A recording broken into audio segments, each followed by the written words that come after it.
안녕하세요. 생기한의원 박치영입니다. 다양한 난치성 피부 질환이 있는데요. 그 중에서도 많은 분들이 고생하시는 피부 질환이 있습니다. 바로 아토피 피부염과 건선입니다.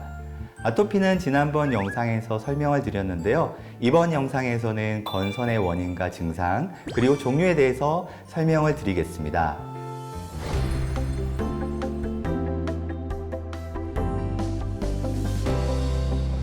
여러분, 매년 우리나라에서 건선으로 진료를 받는 환자분이 얼마인지 아세요?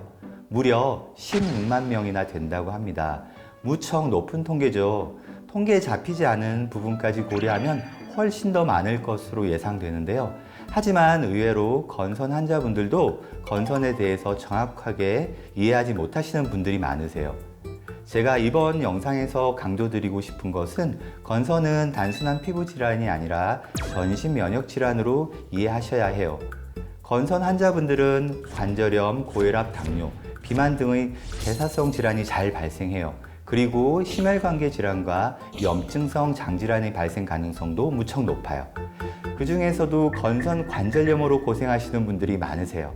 건선 관절염은 건선 환자의 20% 내외에서 발생하는데요. 주로 손가락, 발가락, 무릎, 척추 관절에서 발생을 하죠. 아침에 관절이 뻣뻣해지는 조조강직의 특징을 보이고요. 류마티스 관절염과는 달리 비대칭적으로 발생해요. 일반적으로 피부에 건선이 나타나고 그 이후에 발생하는 경우가 대부분이죠. 따라서 건선을 치료하고 관리하는 것은 2차적으로 다른 질환의 발생을 예방하는 의미도 있는 거죠. 제가 진료를 하다 보면 초기에 건선을 치료하고 관리하지 못하신 분들이 너무 많으세요. 게다가 합병증까지 동반하고 계신 분들도 무척 많으세요. 그래서 이번 영상에서는 건선에 대해서 제대로 알려드리겠습니다. 건선의 가장 큰 특징은 무엇일까요? 초기에는 피부에 붉은색의 작은 반점들이 발생하죠. 그리고 그 위에 각질들이 쌓여서 두꺼워진다는 거예요. 정상적인 각질 형성 세포는 약 28일을 주기로 생성되고 탈락되면서 피부 재생이 이루어지는데요. 하지만 건선 환자의 경우에는 이 주기가 4, 5일 정도로 빨라져 버려요.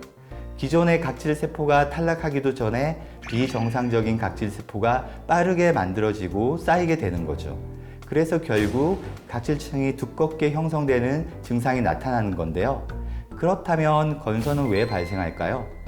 지금까지 알려진 바로는 우리 몸의 면역세포 중 T세포가 주로 관여하는 것으로 알려져 있는데요. 인체 면역세포 중에는 새로운 물질을 인식해서 면역 반응을 유도하는 덴드라이틱 셀이라는 항원 전달 세포가 있는데요. 건선의 경우에는 유전적인 요인 또는 스트레스, 외상, 약물, 감염, 환경적인 요인에 의해서 이 덴드라이틱 셀이 과활성화되죠. 이에 따라 T셀의 활동 역시 증가하는데요.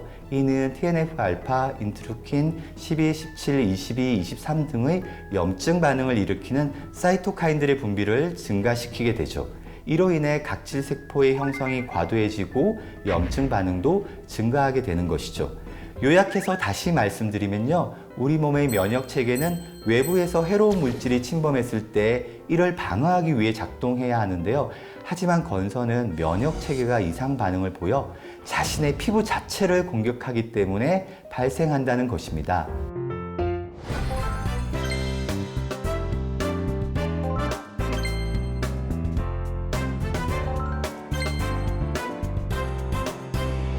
건선은 임상 형태에 따라 분류하는데요. 먼저 물방울 모양 건선이 있어요. 주로 어린이나 청소년 시기에 잘 발생하는데요. 이런 작고 동그란 물방울 모양의 건선들이 발생하죠.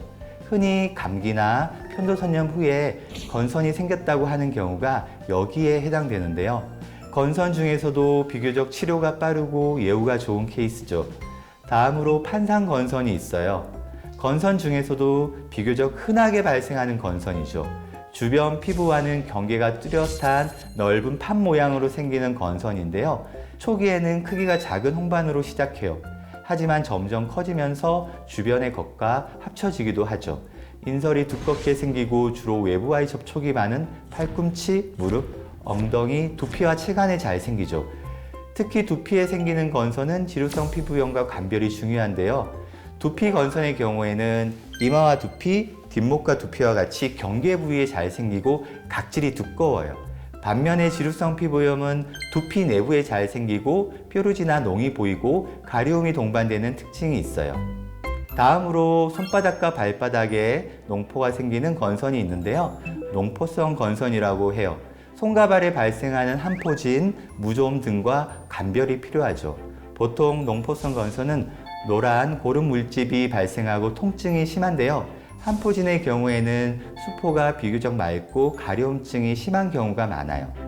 손바닥과 발바닥은 우리가 많이 사용하는 부위죠. 따라서 이 부위에 농포성 건선이 발생하면 일상생활이 무척 힘들어져요. 마지막으로 홍피성 건선이 있는데요. 아주 드문 경우이긴 하지만 전신에 걸쳐서 발생하는 건선이에요. 발열과 오한 등의 전신 증상을 동반하는 경우도 있죠.